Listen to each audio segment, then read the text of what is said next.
Okay. So thank you very much, Dr. Abbasi, for inviting me to be the moderator of this panel titled We Stand Together in Faith, Interfaith Dialogue on Perceptions and Practices of Faith and Mental Health. This idea came about, I think, in response to a panel that was organized a few weeks ago now, in response to some of the violence, I think, that was being observed, that was being perpetrated on people of South Asian origin in the United States. Unfortunately, this violence has a longer history than just the, the events that precipitated this, this panel that we held a few weeks ago. Dr. Abbasi has been heading the Muslim Mental Health Association now for a number of years. And some of the issues that I think are faced by Muslim Americans are actually common to issues that we face across communities with different religious heritage. And so the idea was to bring together a panel of people, which Dr. Abbasi has very kindly done, to think about issues that perhaps straddle, issues that are also different for people from different communities, different faiths, but all having a common South Asian thread. So with that in mind, Dr. Abbasi, with Mary Firdausi, who I think is in the room, thank you for organizing it, have put together this panel, We Stand Together in Faith, Interfaith Dialogue on Perceptions. And so what I'm going to do is, I think perhaps what I'll do is I'll introduce each speaker in turn, and I'll introduce them as they appear on the flyer. So I'm going to introduce Dr. Abbasi first, then perhaps ask you to say a few words. Then I'll move on to Dr. Sood, ask you to say a few words, then to Dr. Khosla, and then to Professor Mandair. And then once you've said a few words, perhaps for 5 or 10 minutes, we'll open it up into conversation mode. And the audience will be welcome, obviously, to chime in. In the meantime, if anybody in the audience has any questions, please feel free to post them. I believe we have a chat box open. But let me move now to the first introduction, and that's Dr. Farha Abbasi. Dr. Farha Abbasi is an assistant professor in the Department of Psychiatry at Michigan State University and a core faculty member of the Muslim Studies program. Her areas of interest are cultural psychiatry and teaching medical students how to provide culturally appropriate care to Muslim patients. She is the founding director of the annual Muslim Mental Health Conference and the Muslim Mental Health Consortium. Her recent awards include the Mayor's Town Hero Award from Lansing, the Gen Sen, that is the Center for Gender in Global Contexts, Inspiration Award, and the Diversity Award from the American Psychiatric Association. So welcome, Dr. Abbasi. The floor is yours. Thank you so much. So everyone, salam, shalom, sat sri akal, namaskar. So it's great to be here with all of you. And I especially am thankful for Siddharth, South Asian Studies, Muhammad Khalil, Muslim Studies Center, Mary Firdausi, for finally helping us put this together. The reason I felt it was important is that as a practicing Muslim, we have felt the pressure of being able to be visibly, be able to be in your faith, practice your faith in peace, where our essence of all our religions and faith is being in peace with yourself and being at peace with everyone around you. So that's what I hope to explore today. And faith and religion has a direct impact on your mental wellness, well-being, and it can be a source of resilience, or it can start to become a source of distress. So that's why I think this relationship and this dialogue is so important. Just a quick disclaimer.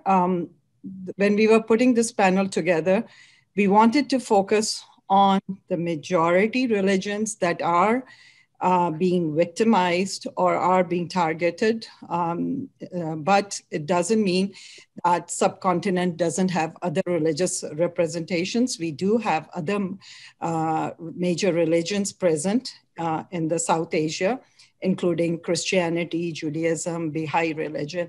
So to acknowledge their presence as well, that we are keeping all of them in our minds and hearts as we discuss this. Thank you.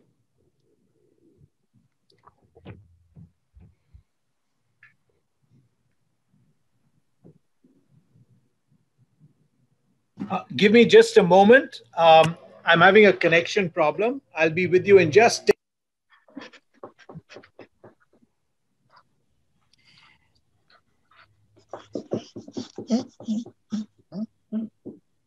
Thank you very much, Dr. Abbasi, for those comments. We'll now move to some introductory comments from our second panelist, and that is Mrs. Sapna Gill Sood. Mrs. Sood has a master's degree in clinical psychology. She is currently a resident of Holt, Michigan. She's originally from Chandigarh, India, and has been settled in Lansing since December 2003. She has been a part of PGI-MER Chandigarh, the clinical lab of Michigan State University, the PATS, the Preventative and Training Services Institute, and has a number of publications in bipolar disorder and the autism spectrum disorders. She is also currently supporting her husband's practice. She has served on many boards and committees in the Bharati Temple of Lansing and the Indian Cultural Society, and her main interest is to promote equality, tolerance, peace, and prosperity. Mrs. Sood? Yes. Hello, everyone. Namaste, Sasrikal, and good afternoon. I would like to thank especially Farha to include me into this. And, this topic is very interesting because, we all follow some or the other faiths, and the direct impact how these faiths have, in the current way that things are going upon mental health is really important. Especially, coming from a Sikh background, I have realized that since 9/11, there is a very different impact how things are viewed. Just due to basically the public display of the Sikhs, which is very similar to what the baptized Al-Qaeda leaders had at 9/11. So, there's a lot of fear, anxiety, which is attached to it about presenting your true self. And we see on and off since then, there are these hate crimes and, people struggling for their own identity.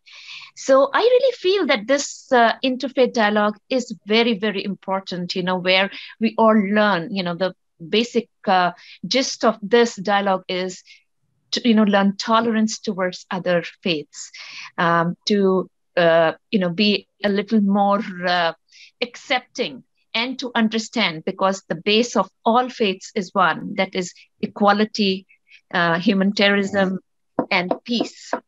So thank you, and I look forward for, the questions and participation.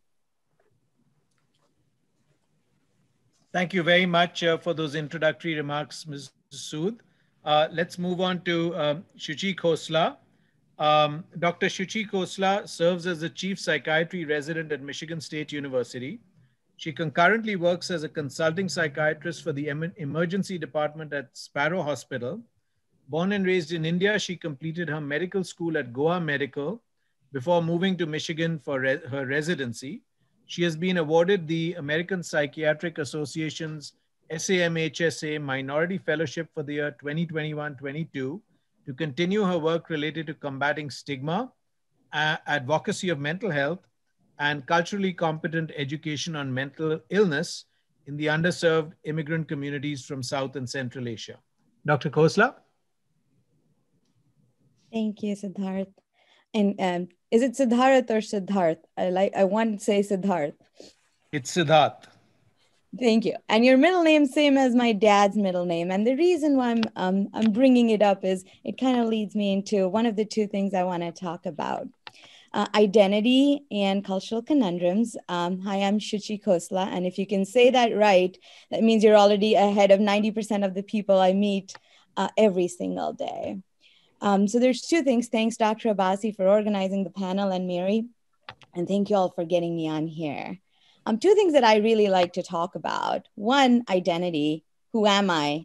How I describe it in this bicultural context. And two, the cultural conundrum that we live in, growing up in a different country and moving to another country. So I'm a first-generation immigrant. I identify as an Indian American, and I also identify as a woman. I identify as somebody who is a follower of Arya Samaj who practices Vedic religion. And in that long list of identities, I find myself standing in a few cultural conundrums, which I wonder if other people on the panel and the audience feel the same. Three examples that I like to share.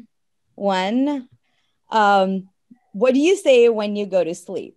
So if somebody's going to sleep, what's the normal response that we hear in cultural context? You'd say good night and sweet dreams.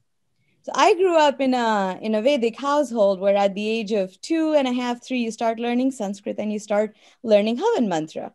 So the mantra for sleep, as you say with its meaning, which I was taught at age 1, is saying out loud, God, help me focus my mind so solely that I do not have any dreams. Contrast that with the idea of going tonight and saying sweet dreams to you and everyone around you. The other big cultural conundrum example I kind of like to talk about is I grew up with understanding of yoga, called yog, not yoga, and focusing back on Patanjali yoga. So if someone's not aware of it, I'll walk through a minute of how it works. Back in the 4000 BC, when all the Vedas were being written, a very smart man called Patanjali, Maharishi Patanjali, brought up 197 verses put together and formed Patanjali Yoga. Now, Patanjali Yoga, if you're a hammer, everything is a nail, right? Everything to you is a nail. So I'm a psychiatrist. To me, it sounds entirely like a mindfulness document. Tells you about how to quieten your mind, what phases yam, niyam, it's ashtang. So it has 8 limbs, right? You go from taking away the bad things, focusing to the positive things. How can you focus your attention so that you can reach self-actualization? 3 months here, and I realized somebody walked up to me and said, oh, yoga, I practice yoga. And I'm all excited. I'm like, tell me about it. And they're like, yeah, I go to this hot yoga. And we do this hot yoga 3 times a week. Now, hot yoga, or not hot yoga, but hot yoga, or Bikram yoga in its format is about as far as you can think of compared to the Patanjali yoga I grew up with. So one of the things which I wanted to share, and I hope we'll move forward when we talk about discussions, is the cultural conundrums of existing in between of what you knew as normative and what somebody else comes up as an understanding of normative. And I think that's a huge reason for why we sometimes judge and sometimes think that we cannot be together. So that's my sort of hope, that we talk about how we can expand our definitions of normative. Thank you. Thank you very much, Dr. Khosla. I'm sure there'll be a lot of conversation about this and some of the related phenomena you've brought up. Our fourth panelist is Professor Arvind Palmander. He's an associate professor of Sikh studies at the University of Michigan. He received his Ph.D.s from the University of Warwick and Aston University in the UK. Though grounded in the study of Sikhism and South Asian religion and philosophy, his research interests are located at the intersections of various disciplines, including continental and global philosophies, post-colonial theory, theories of religion, violence, and the secular, political theory, cross-cultural encounters, and translation theory and practice. He's also the author of a number of books on various aspects of the Sikh tradition and philosophy. So Professor Mandair, the floor is yours. Thank you, Siddharth. Thank you to the organizers, especially to Dr. Abbasi for inviting me here. It's a wonderful, wonderful idea. I'm delighted to be on this. I've never delved into faith as a term before. So this is like an exploration that I haven't done forever. It's something that my training as a scholar of religion, we're meant to distance this from the work that we actually do. So this has been an interesting exercise, and it's brought up aspects similar to what Shuchi has just talked about. So hopefully there will be some resonance here. So let me begin with the first question that I was asked to: what does it mean to be a part of a faith? And in my case, part of the Sikh faith, if we use that word, and how does it strengthen us?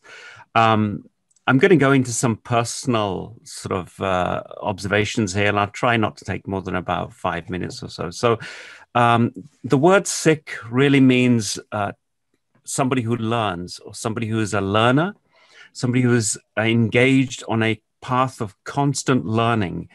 But to learn authentically is to be continually open to transforming oneself as one travels on the path of life. Okay, so it's very much to do with self-transformation. And it's not just a transformation that is done to oneself, but also in relation to others. It's done in communities, not necessarily one's own community, but in relation to communities that you may not have nothing in common in as well.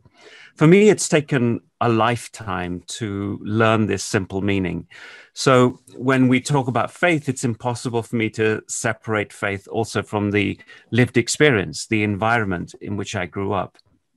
So permit me a couple of minutes just to talk about that. I grew up in the UK. My parents were immigrants in the 1960s. They didn't have much time for piety or religious reflection, more involved in just putting food on the table, as a lot of immigrants are.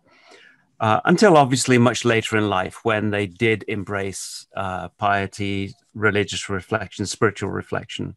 They lived their lives mainly in the bubble of what I would call Punjabiyat, Indian culture, if you like, and identified as Sikh, as Punjabi, as Indian, however they were forced to identify in a sense.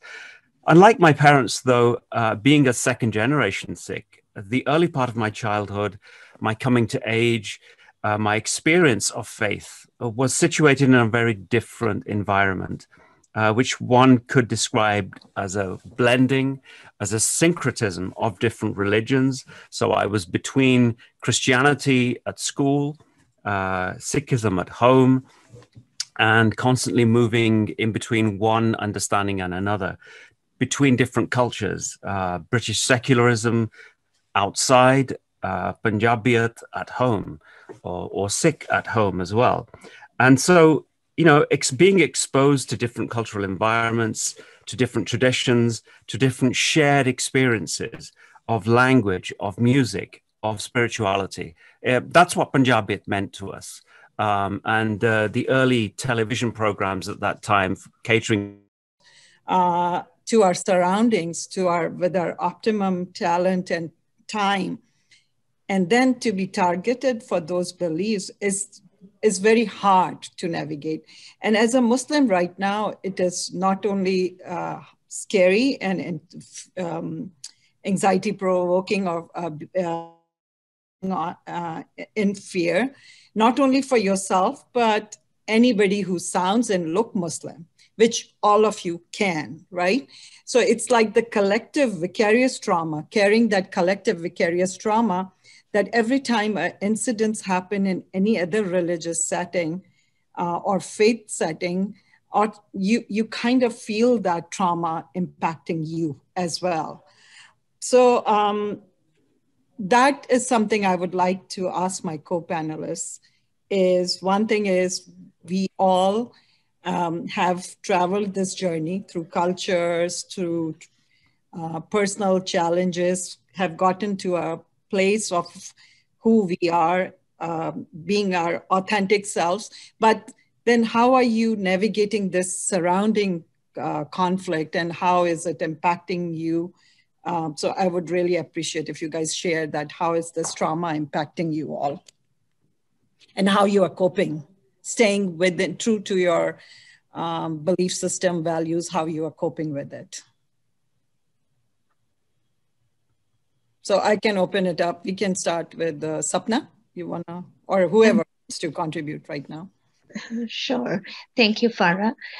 See, like I said, since 9/11, it is basically the physical, the representation. It's a lot of people I have seen with time, a lot of Sikhs who, they don't want to wear a turban because they are having that, conflict. They're having that thing, the identity, they, especially the newer generations, they are split between the two. They want to follow the faith because of the family traditions and everything. At the same time, they want to move away from it because they want to fit it. And they are scared whenever there's a hate crime, they're scared to be recognized. Then they start, moving out of things. So, for me personally, I think it is more of, the women, the Sikh women, we still, if we wear our own traditional outfits, we can be recognized, but it is more difficult for the men who have the turbans on. And, how I just feel, I think Dr. Mandair, he might be able to, talk more about it, because he is following it so religiously. But I just feel that there's a lot of anxiety, a lot of fear each time now, like the FedEx incidents took place. It is just having a lot of impact mentally to be yourself, identity crisis of what you are. And then I also feel that for the, when any kind of psychological treatment is done, we need to really recognize what are the gists of Sikhism. How do we really approach these kind of people for the right kind of treatment? I can speak briefly if you want to that. Thank you for both opening that, Dr. Abbasi and Sapna, for continuing that. Let me turn the thing around a little bit. My experience of coming to this country was within a few days of 9/11. I said this in the last talk that I gave. I think I entered on the 13th. We were coming in on a plane from it was coming from the Middle East somewhere. I think it was an Emirates flight or something like that. And I can tell you the fear in the cabin. Nobody wanted to embark and deplane. We just wished that the plane would stay there. It was actually terrifying. More so if you looked in the way that I did. But interestingly, I had to go to class literally the next day. I was already 5 or 6 days late coming out of England. And here I am landing at JFK and then going to class the next day. One of our secretaries had to chaperone me around to make sure that there was a white person next to me so that I wasn't, attacked or anything like that. It was pretty bad. But then coming into the classroom and facing these kids who had just been bombarded with these images of the Twin Towers and stuff, and now they've got this bearded turban guy who they immediately associate with Osama bin Laden, facing them and teaching them. I was less scared, but what I saw on their faces was abject fear. And that's when I realized that, hang on, the situation's the other way around. They're more afraid than we are. And it was really interesting. So I really got to work from the first class to kind of just calm them down. I was teaching Asian philosophy. So I dug into all of the spiritual teachings from Taoism and Sufism, Hinduism, Sikhism, etc., and brought them into the question of the ego and what is identity, what is the ego, etc. And it's only when they started understanding that and applying it to themselves, just began to see how they had been kind of socially engineered into feeling this trauma and fear in the way that they did. And this is carried on. So in short, I mean, I've responded to this by taking this into all of my classes, and it's taken me a couple of decades to develop a class specifically to do with issues of mental health and the relationship to spirituality. I taught it twice already, and I'm teaching it another time. It's called Spirituality and Consciousness. Looks at the idea of consciousness, and it's all driven by this particular experience that you're describing here. And that's my response, is to get this out to students, to get them to understand their own mindset. Because if you can deal with that fear in somebody who is supposedly hostile to you, if you can remove the fear and the enmity, that's the crucial thing. And that obviously comes partly from your own spiritual traditions as well. But I've probably spoken too long, so I'm going to leave it there. It was well said, though. It wasn't too long. Thank you for sharing. I've seen comments coming in saying, you know, this is beautiful. Thank you for sharing your story. And I'm happy to jump in here because I joke with Dr. Abbasi a lot. I'm a practicing Arya Samaji Indian, born and raised. Right? Dr. Abbasi is a practicing Muslim from Pakistan, and we sometimes over lunch laugh that our relationship might be the epitome of India-Pakistan relationship that ever existed. Which kind of brings me to what you were saying as well, Arvind, and what Dr. Abbasi and Dr. Also hinting at. What do we fear? I think we fear what we do not know and what we do not understand. And that's sort of what I like to keep front and center in my mind. Yes, all the religions, all the faiths, the eventual goal sounds very much the same when you listen to them talk about it. But there's also a reality attached to it that the reason why there are different religions is because somebody many, many, many years ago decided that there's only a way, a single way to get there. And when I say a single way, I don't mean like a monotheism versus polytheistic religion. What I mean is the whole idea of religion was defining a way of how you could get to what you want. And even though what everyone might desire might be the same, the normative way of how it's perceived to be getting there is vastly different in the way it is practiced. That's one of the things I really like being mindful of. And whenever there's trauma surrounding it, the number one question I like to ask is, where are they trying to get by doing what they're trying to do? And is my definition of what's okay to be done so narrow that it has no place for other definitions to coexist with respect? In terms of viewing what we do not know differently, I always talk about what the transition from India to this country was for me versus my brother. I'm a 5-foot, coffee with 2 creams woman, and he's a 6'1" brown guy with beard, tall and well built. Our experiences moving down the street in this country are both vastly different.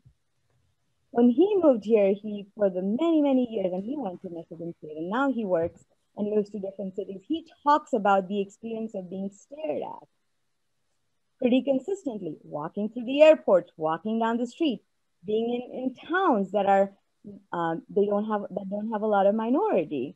And I kind of smiled back at him and say, you know, karma comes full circle. I'm a girl who lived by myself in India. Being stared at was pretty normal, right? If you're a young woman and you're walking down the street in a country where being able to see somebody of the opposing gender increases curiosity in the general population, and you being stared at is something you grew up with, maybe you develop that resilience for when it's being done to you here that you don't even notice. And since he did not have that opportunity growing up, or did not have to face that down the street because he was the majority part of the country, he is now more aware of what's going on. Those, I think, are sort of the 2 questions which I like to ask. One, how broad is my view of what's okay? And two, am I feeling this because this is different from what I'm used to, from what's normal?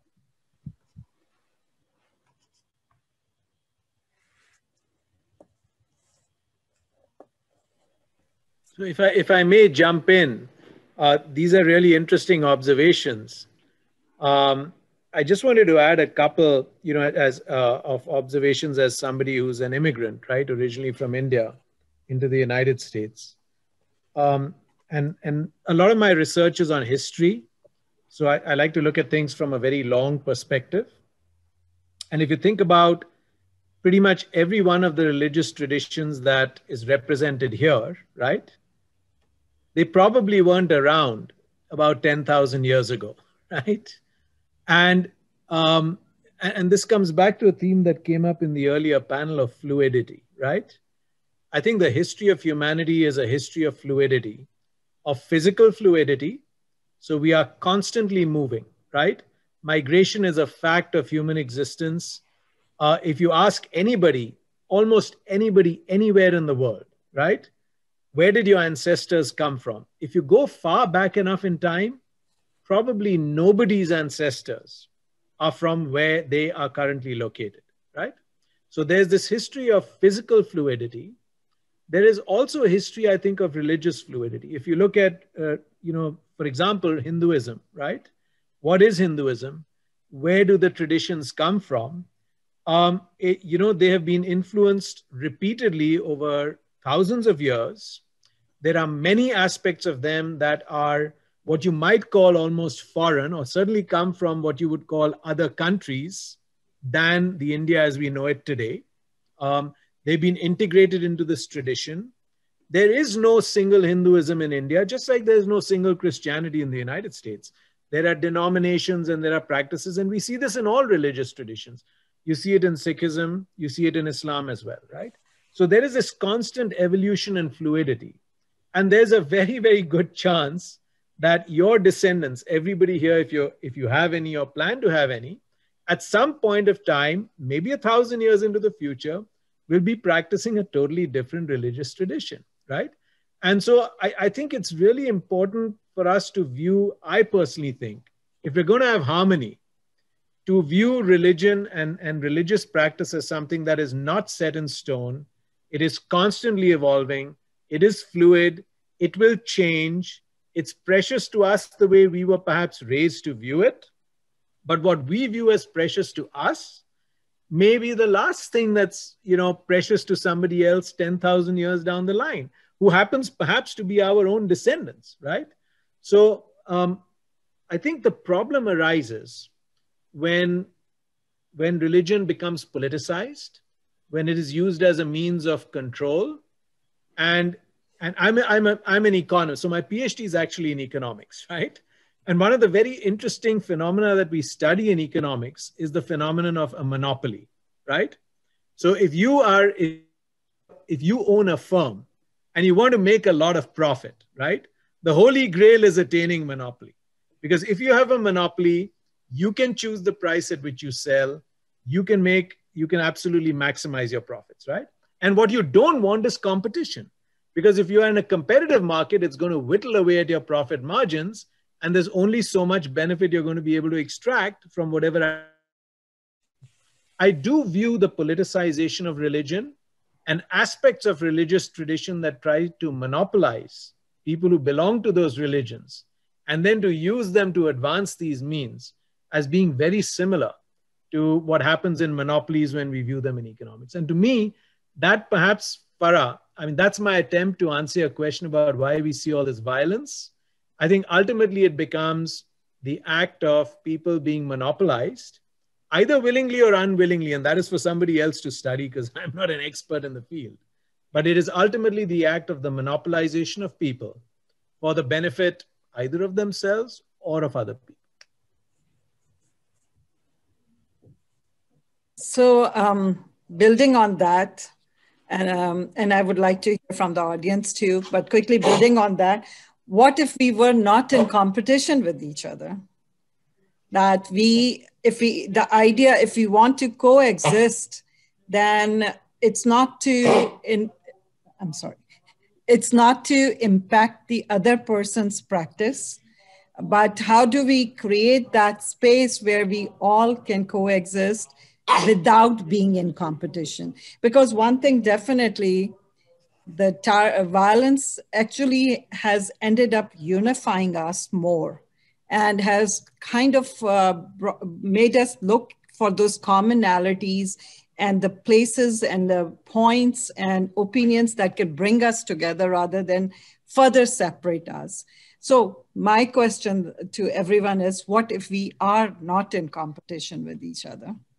At least in this country. I know back home, the politics takes over and the realities change, but what here, if somehow we create this utopia where we coexist and are not competing, but augmenting each other. Farha, if I may, very quickly, because I did take a lot of time earlier.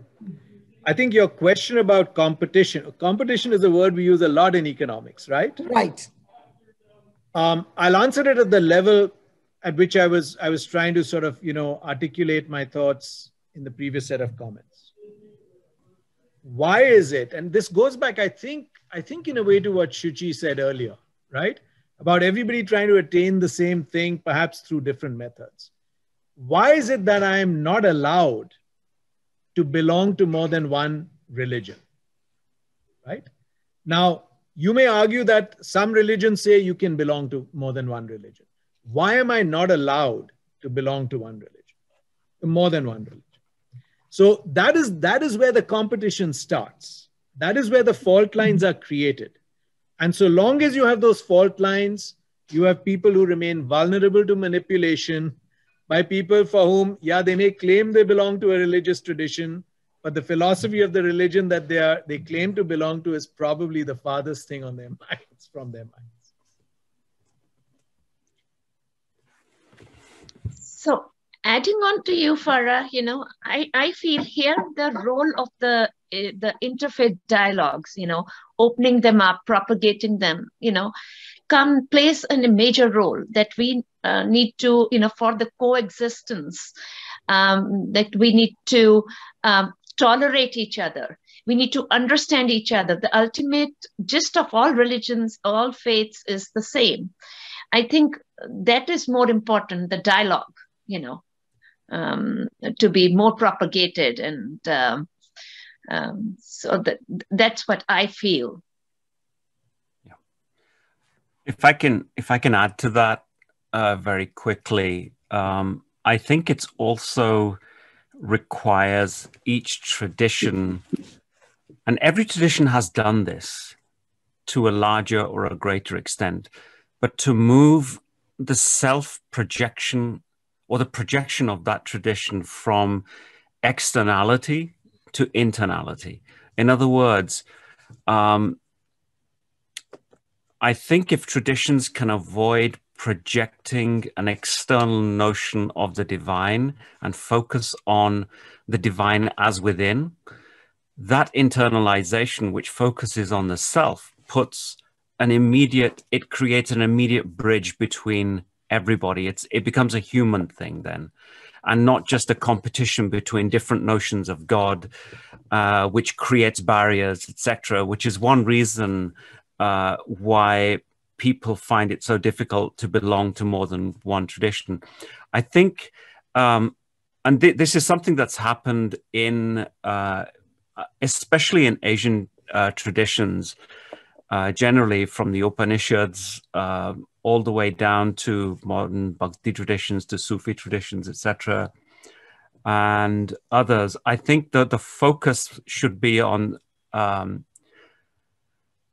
psychological well-being, which is at the heart of each of these traditions. And if that's the focus, then we're doing the same thing. We're achieving the same goal.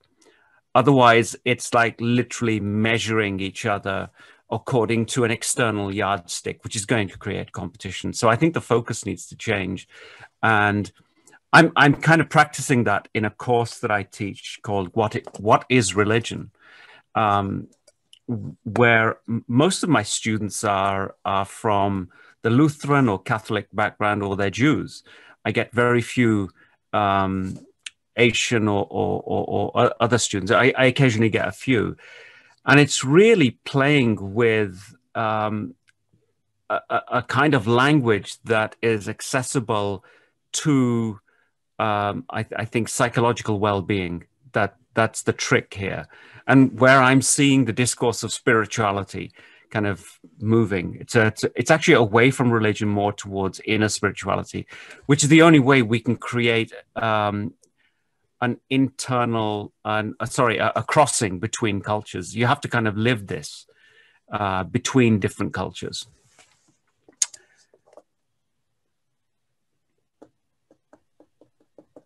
Can I add something? This is Srina Gandhi, even though I'm not on the panel.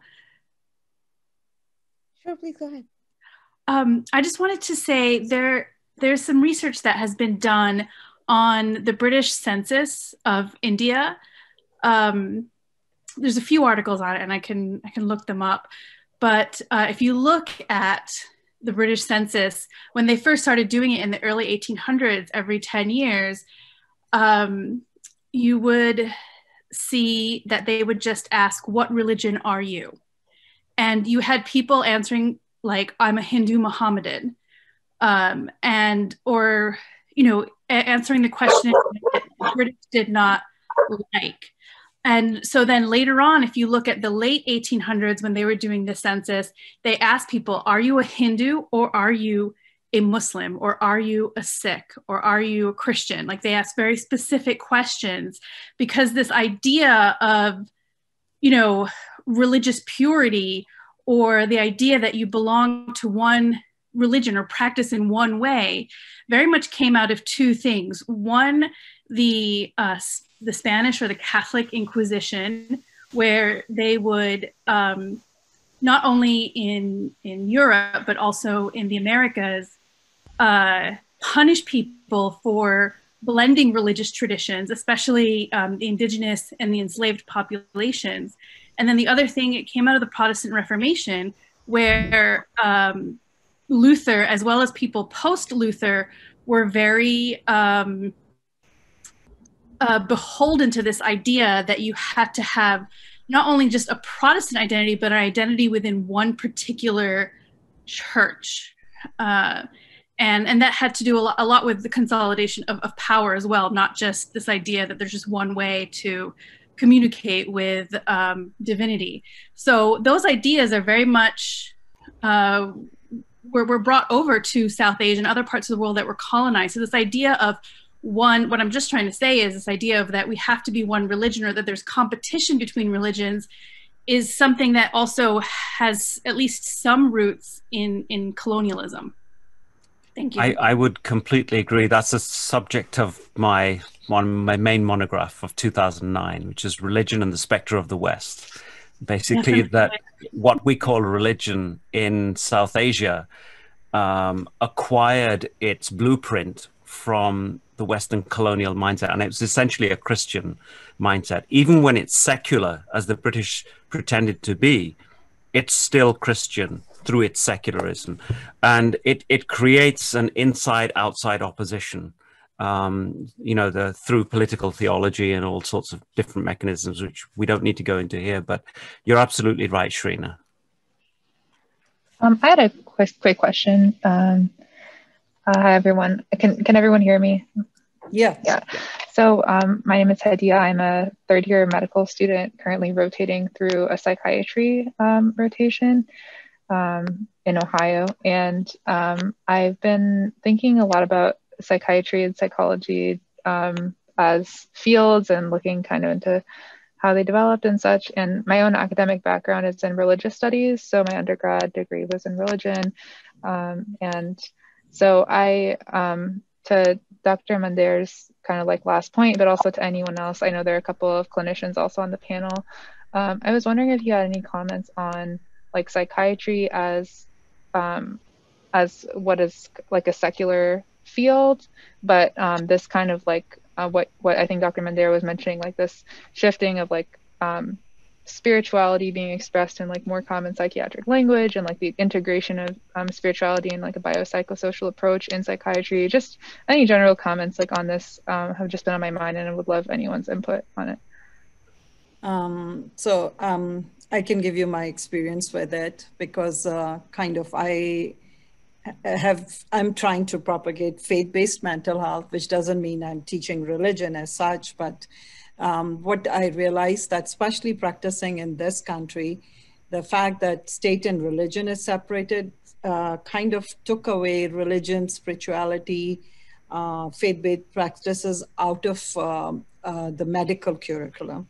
But what we understand now is that how, especially when it comes to mental illnesses, how one perceives what's happening to them is not happening in a vacuum. So the cultural understanding, the religious practices, everything defines what you are feeling and how you are going to cope with it, right? So what I realized is that if we do not talk about religion as such, or faith or spirituality, whatever spectrum your patient is on, I think we are missing a very integral part of someone's identity. So like you have the panel here, we are on a spectrum of religion and spiritual practices, all of us, right? But if I don't feel that that's part of the dialogue when it comes to my well-being and wellness, then I would feel the disconnect that you are not understanding me. But traditionally, there has been fine lines, crossover between religion and mental illnesses, because what we see is when you are getting grandiosity or manic episode or psychosis, you tend to, and especially if you belong to religious and faith-based communities, the chances are your delusions become very religious. Like you feel you are God or God is talking to you, right?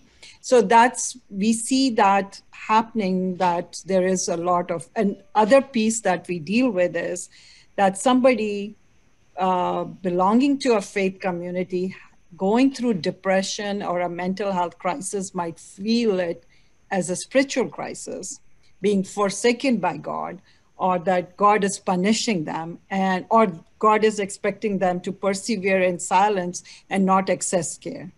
So I felt that the relationship is so entrenched between mental wellness and religion and spirituality. So what happened with the wellness movement that has come in the recent times, we have gone back to practices of spirituality, like we borrowed from Buddhism, meditation, mindfulness. We borrowed from Hinduism, or the yoga concept of yoga, and then all the religious practices from Islam. I feel that they are all being practiced, but in name of spirituality. We still fear talking about religion as a wellness tool. So that's my take on it, that I do feel that we are at a point in psychiatry that we need to step away from paternalistic approaches and meet the patient where they are and be open to whatever they are bringing. So I hope that answers your question, that I think it is a very integral part of who you are. I'm sorry, go ahead. Why don't you go ahead? I'll follow on that. I just wanted to add one more line to almost exactly what he was saying.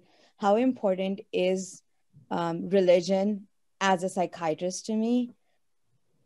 Religion is as important as it is to my patient. If for my patient, religion is something that defines them, then we talk about it. If for my patient, religion is something that's not even a part of their identity, then we don't even go there. The other important part is looking inwards, right? My religious beliefs are in a way coming in between, in any way, shape, or form, in my therapeutic relationship with my patient, right? Those are the only two times when religion walks into its practice, because it's all between me and my patient. So what's important to them versus is there anything in my life which is building up countertransference, which may be a problem in our therapeutic relationship, in which case we look inwards. And the rest of the time, we just take it as it is. Shuchi, thank you for making that point. I think that's a really, really important point. And I'm glad you went first, because I think I can lead off straight from what you said. But, you know, I think some of the trauma that people feel is based on how strongly they identify internally with their own, right? This goes back to a point I think Arvind was also saying, right? Making about the fear, right? I was afraid, and then I went and I said, wait a minute, they're even more afraid than I, though how could I possibly be any harmful in any way, right? You know that you're not, but you know, wow, these people are looking at you, right? So a lot of this has to do with your internal makeup. And this is related to a different line of research we've done in psychology. We've published a couple of papers. And that is the notion, and this also, by the way, is inspired by some concepts in economics, but it's the idea of identity as a portfolio, okay? So if you view your identity as being a portfolio of different attributes, if you will, right? If your identity is very sort of one-dimensional, if you will, if the only thing that matters to you is religion to the exclusion of everything else, right? Then your day-to-day experience is going to be very, very heavily mediated by that aspect of your identity. And these kinds of problems, I think, will be more pronounced as a consequence of that, okay? If on the other hand, you have an identity or what we call in our research a self-portfolio that is much more diversified. Yes, religion is very important, but so is this and this and this and this and this and a whole bunch of other potentially buffering attributes, right? You are much more likely, much less likely to be buffeted by these kinds of things, almost no matter what's happening outside. It becomes, this goes back to Arvind's point about, you know, internal, right? So, you know, another thing I think to think about is, to the extent that therapies allow this and it's ethical to do it and so on, to think about diversification of the self, right, as part of these therapeutic processes to protect and make and move patients into an area of more resilience, right? Now, there are ways to do that, right? Right. You know, there are ways to enhance detachment from, we do this when you have phobias, right? I mean, you try to kind of make somebody resilient. There are ways to enhance detachment from different aspects of the self concept. That may be something to think about in therapy if it isn't already being done. Right. Only thing to add to that is, again, going with Shuchi's point, and that you let the patient guide you, what is important to them in this portfolio. I think where the structural racism or institutional racism and policies come, when the system dictates that what is acceptable part of your identity. And that's where I think the conflict comes. I know we have just 1 minute, and I just really was hoping, Arvind, if you can talk about universal brotherhood and how can we all bring it together. I would love to do that, but I had a... You have 60 seconds to do that. Oh, wow. All right. So I was going to ask you about psychiatry, the profession, but I'll focus on the brotherhood aspect, basically. I was coming out of this from the Mool Mantra, which is the opening mantra of the Guru Granth Sahib. And at the heart of it is the first point is oneness. How do you create a state of oneness? Not one God, but oneness everywhere. Two key essentials for that. Nirbhav, no fear. Strike no fear in anybody and have no fear. And then nirvair, no enmity, no opposition. Those two factors are crucial. So, in other words, to realize the divine, it is absolutely essential for the self to be aligned in that particular way, without fear, without enmity. These are crucial, I think, and only in that way is our self going to become porous enough, flexible enough to become multiplicitous and create channels of coexistence with everybody. Sorry, that's all I can do. That's good for me. That's good because I thought we were going until 1:30. I'm so sorry. Oh, we are? Oh, that would change the whole, I don't know. I don't know what the flyer said, but that's what I had on my calendar. Mary, can you confirm? Oh, I would love to go till 1:30 if possible. We didn't put any final time, so you can keep talking till 1:30. Okay, then I guess if the panelists are okay with that, we can continue, definitely. Can I just jump I'd like back to hear in? more, yeah. I wanted to ask, since that we have a lot of clinicians here, how does the profession of psychiatry deal with or feel, how does it push back against alternative kinds of therapies? Because what I'm hearing from students of color who want to be able to research their traditions and other traditions as potential places for accessing therapy and whatever, but they say that psychiatry as a profession will not allow this, right? Because it works in a particular way. Can you speak to that a little bit? And what are the challenges that the profession itself poses? Why don't Shuchi, you go first now? Yeah, that's actually a very, very good question. Something that we talk about every single day and go back and forth on a whole lot. So I want to start out by saying that the general mindset that psychiatry is against a therapy that's alternate is almost false in this particular day and age. We have expanded a whole lot about what our understanding is, and we've kind of moved many steps ahead from where Freud was in 19th century Vienna. That is not psychiatry anymore. Having said that, just like any other profession in medicine, in psychiatry, we like looking at things that are evidence-based. So you can want to do A, B, C, D, E. My response would be, yes, sure. Go ahead, try A, B, C, D, and E. But will A, B, C, D, or E change a symptom? I want to look at the evidence behind it, right? So we have therapies which have a lot of evidence behind it. And to your point, it's really hard to study therapies in terms of their effectiveness. There are certain therapies which work for certain symptoms and certain diagnoses, and we always propagate that. What you want to do for mindfulness has a huge range, right? Different people can find mindfulness in different ways. There's probably over 1,200 to 1,300 documented ways in which people practice mindfulness. So there's a lot of variability in that. But if people come up to me and say, oh, when I do this, it treats my depression, then I want to say, hey, do you want to run this therapy on a trial, right? Go ahead, get 20 people you give this therapy to and give the other 20 people treatment as usual, do it for 8 weeks, switch it out, publish your results. And then when you do that, I'm totally on board with you. So that's kind of where I come from the evidence-based perspective. What if the underlying presumptions of the kind of therapies that are involved in these spiritual techniques don't align and cannot align with basic scientific methodologies? I'm speaking as a scientist as well. Let me add to it.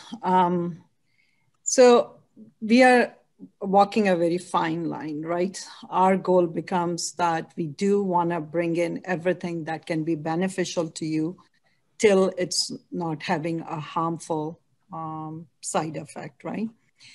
So one thing is therapy, but I know we are at a point in psychiatry where we are looking at nutritional psychiatry.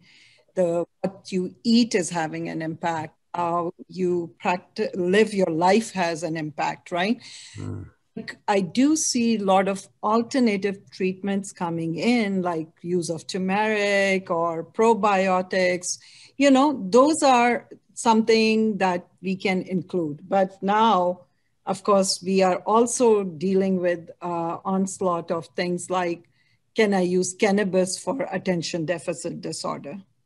So that's where we kind of, it might be giving you relief, but it's not scientifically we know to the contrary. So that's the problem. Yes, it's legal.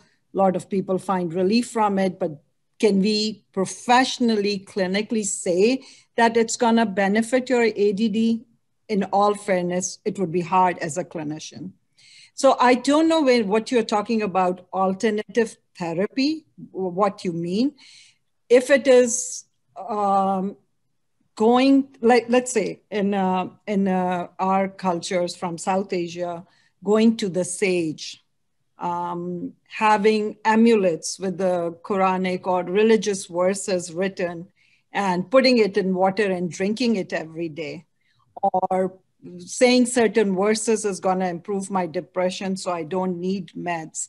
Those are the places where, yes, continue to pray and do what needs to be done for your well-being. I'm not going to come out and say that has no scientific basis, because I do feel that will, if it's bringing you relief, bringing your distress down, go ahead and pray. But it doesn't mean I'm going to replace my Prozac with a prayer. If I feel you still need to be on meds, we need to navigate that. So, but again, if you are more specific, what alternative therapies they want to practice, I think we are pretty right now exploring as well. One thing with psychiatry is it has become very dynamic and very preventive. So we are very open now, because few years back, we didn't understand the importance of turmeric or probiotics, or what the gut bacteria has connection with brain. Now we are exploring that. Some foods make your mood better, you know, so we are looking and we are more open to it. But then there is a fine line that, like, there are a lot of herbal treatments that might be passed on to you and you feel like it's part of your healing, but now know it has very bad detrimental impact on your stomach, or your liver can get affected by a chronic use of something. So those are the things that kind of becomes hard. But I think we also, I feel that this cookie cutter image of psychiatry is part of the stigma prevalent around mental illnesses. That, oh, psychiatrists only are pill pushers, or psychiatrists have their own agenda, or they are never listening to us. That's where the importance of using all the approaches, be it culture, be it religion, be it anything else that the other person wants to hear. We talk philosophy now. We bring in art now. We even are ready to talk music. So all that has come into your wellness. All these therapies are very integrated now. That's absolutely fascinating to hear. It's incredibly reassuring as well. I've been conversing with neuroscientists about this as well. I've been conducting workshops with neuroscientists and stuff. And I have to be honest, they shut you down quicker than it seems than psychiatry would. It seems that psychiatry has finally become open to culture, the influence of culture. Oh, it's a big movement right now in our country. It's the science of knowing your brain and art of cultivating your mind. Interesting. And there is plenty of evidence to support that, right? I think what gives me, and not to say anything against neuroscientists, I have some of my best friends who delve in the world of neuroscience, but I think as a psychiatrist, you have the ability to navigate two different worlds. You have the ability to navigate the pure biology of a symptom, which is your brain neurochemistry, but at the same time, you also have the ability, the benefits of changed chemistry that you view from therapeutic interventions that have nothing to do with medicine at all. More and more research coming out on how people getting treated with PTSD through a functional MRI will have less blood distribution towards amygdala, right? The more we change our brain chemistries, because it was back in the 80s where we realized all Prozac does is it blocks the serotonin reuptake. Like any neuroscientist will tell you that that's a very overtly simplistic explanation of what any of our molecules are supposed to do. We've moved to the point where we understand there is neurotropic relationships between substances and factors, and our brain is an ever-growing organ with neurons that have pruning and increasing, and every synapse, there's improved connections. And can mindfulness improve those connections? I mean, Yes. Harvard published it. UCLA has published it. So why would a psychiatrist sit and say otherwise? But if you want me to prescribe something, you better as well bring the evidence for it, because otherwise I may accept it, but I won't prescribe it. And my answer is grow your own, right? Any questions from the audience, Siddharth? I see some comments.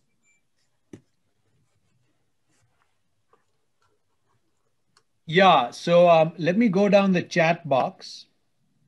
I think there's one down here from Reshma. Do you observe that South Asian immigrants in the US of different faiths tend to be more orthodox and rigid than those who live in the home countries? The home countries seem to be changing and evolving with the time and effects of globalization, while the immigrants in the US seem to close in more and more on their boundaries and circles. Yeah, I do feel, I think when we are in a minority setting, the need to preserve our heritage, our authenticity, we go in an overdrive because, but this is not only happening in our religions. I studied this in Judaism, that initially the Judaism was very open and was all about integrating into the host country. But then there came a point that they are now were so afraid that they are losing their religion completely, or their belief system, or like, you know, you cannot, there was no concept of converted, somebody couldn't convert into Judaism, right? You had to be, have to have a Jewish mother to be Jewish. So again, now I've talked to a lot of parents that they are so now promoting that their kids should marry into religion, that I see them now coming, the wave is changing. So I feel that that's part of the process of immigration, that you go in overdrive, you overcompensate, and then, but I do see the change is coming with the next generation always will have a different version of things. So that's my experience. And I'm wondering if Arvind could speak to it, because this is your area of study. But I always talk about people stuck in time warps. I always smile and say, you know, people who immigrated in the 80s are kind of exactly what Reshma is talking about, sort of more orthodox and centric in their beliefs. And I wonder if it is because when we view our history, you know, when we were moving 47, we're still a young country. We're not economically very sound. And the tag of exceptionalism at the point only being attached to religion, whereas now we also have classism, which is rampant. So now people feel exceptional because a lot more things than religion alone. But people would do that more back when we didn't have as big a classism in India. And I wonder if that plays into when they move here, if the only identity that they attached exceptionalism to was religion, and now they're in a place where they want to preserve it, it's much harder for them than for somebody who then saw India's economy open up, right? And classism came in. So now you can attach exceptionalism to your class as much as you attach it to religion. Not saying it's a good thing. I wonder if it's an is thing. What your thoughts on that are? So, and to add to it, and to add to it, I think it's also the identity, the preservation of the identity, you know, when they've come out into this, and it's more of that too, you know. So I think, you know, Yes, I agree. Identity, and also, Shuchi, you mentioned time warp. You've hit the nail on the head. It's basically, they've solidified, sedimented the notion of history and time once they've moved out, and haven't moved forward, whereas the home country, they have. I get a lot of Sikhs in the Punjab making comments like, you know, you guys out in the diaspora are quite backward, actually. We've moved forward 30 years, and you know, you're still stuck in this time frame from 50 years ago or something. It's exactly that. I think faced with the host culture, we tend to stick with an idea of identity and culture that we're familiar with. And, you know, it in the home country, it's moving forward. It's constantly changing and transforming. And I think you hit the nail on the head there. If I may add to what everybody said, Reshma, and I think this also connects with the question you were asking. There's a famous psychologist, his name was John Berry. I don't know if anybody's heard of that name, but probably one of the leading scholars in the area of, you know, acculturation and assimilation and all of those terms. And he has this, it's a very simple but very elegant model of how people deal with, you know, migrating from a home culture, if you will, to a new culture, right? And there are essentially two things. He says in a simplistic way, and of course it's a model, so it has to be simplistic. He says, look, you have an option. You can either reject or accept your home culture once you've moved, and you can either reject or accept your host or your new culture once you've moved, right? And that gives you a 2x2 matrix, right? There are 4 possible outcomes. And the outcomes are basically assimilation, which is when you adopt the host culture's norms over your original one. So you accept the host and kind of let go of the origin. Separation is when you reject the host and you preserve the origin. And I think that's sort of the phenomenon you were speaking to. Integration is when you adopt the cultural norms of your host, but you also maintain the cultural norms of your sort of, you know, origin country. And marginalization is when you reject both, right? So those are at least theoretically the 4 different possible outcomes. And there's been quite a lot of work in psychology. This paper was written in the late 1990s. So we've had 20 years. It's actually a very well explored and fascinating area to look at. Why do people stick themselves in that time warp? You know, who are the kinds of people maybe psychologically who get out of that and take each one of these 4 different paths? Sorry, you're muted, Siddharth. Yeah, I'm just putting it in the chat box. John Berry is the guy. Yeah, he's a psychologist. I think that also speaks to the colonial engineering of history and the way that has affected South Asians in general. The British constructed firm origins of these traditions, these religions, whereas the actual traditions themselves never saw themselves as originating in a particular point or a particular time in place. It was much more fluid, as Siddharth has already kind of mentioned to us. So the notion of origin and its fixity has a very colonial kind of understanding to it as well. So I think it's all kind of fitting together. Can I just compliment you all? I had another meeting that I postponed because this really captured me. And I think one thing I wanted to say about the immigrants, this question that Reshma is addressing, my issue is, I think when we come here as a diaspora, we stop reading history.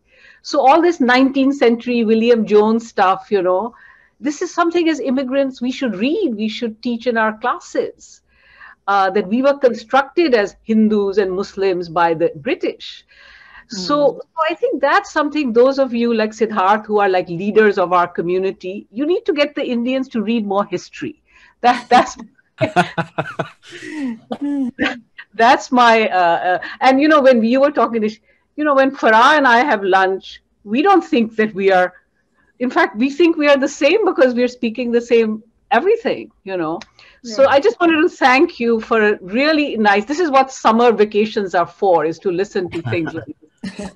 Wonderful. Thank you so much, Jyotsna. And I do want to, you know, the point that you made, perhaps overtly or obliquely, Arvind, is when you have a colonial power come in, right? It is a minority, right? The British were a very, very tiny minority when they came into India. Yeah. And they practiced what John Berry would have called separation, right? So you reject the host culture in favor of the culture of origin. And it's one thing to do it as a community that's, you know, 10 people in a million. But when you rule the country that you've come to, it's a whole other ball game. And Yeah. you know, what does that entail? I think would be a fascinating study psychologically. Read 2 chapters in my book that specifically look at this. What I looked at was how Sikhs and Hindus internalized British ideas through education. Yes. Not every colonizer is the same. The Yeah. British were experts because they set up school systems which pushed it through 2 different languages, the Anglo-English language and the other language, which they themselves changed. So they had to change the language structure of South Asia to make possible the blueprint, right? Sure. To get this out. So their engineering was superb from a colonizer's point of view. And it still has effects on us today. Well, you know, it's a major conundrum too, Arvind, because I study the Dutch East Indies as well. Mm-hmm. And their investment in the educational infrastructure was not even a fraction of what the British did in India, right? And we often actually hold up the investment of the British in the educational system as being highly beneficial, right? Because, you know, in some sense, it equipped their soon-to-be former subjects with the ability to integrate with this kind of, you know, Western-dominated economy in the way that it took Indonesia a lot longer. Right now, Indonesia had other problems like an authoritarian regime which stifled thought and all for 30 years. But the point is, we look at it as a positive thing. I think the psychological angle is a fascinating one, right? You know, maybe what they inflicted on India psychologically, if you want to call it inflicted or bestowed, however you want to call it, right, is also profoundly different from what happened to people in Indonesia under the Netherlands East Indies. Yeah. So I think it is safe to say that colonialism separated us and imperialism is bringing us all back together again. So I think coming back to the thought process that we can be our authentic self and still be respectful and accommodating and empathic and caring about others and their faith. That faith should not only be seen as a divisive force, that it can be very unifying. Absolutely. Any last comments, everyone? I just want to thank everybody for their really thoughtful remarks. I mean, this is a lot of food for thought, and it's the beginning of the summer, so hopefully some good work will come out of it from at least some of us who are on this panel. Thank you very much. This was. Thank you. Thank you. And thank you to our panelists, Farha for organizing it with Mary, to Arvind, Shuchi, and Sapna for taking the time off a beautiful, bright and sunny day here in Michigan. And we hope we'll have more opportunities to get together, perhaps even in person, as more and more of us get vaccinated. Thank you. Right. Thank you. Thank you so much.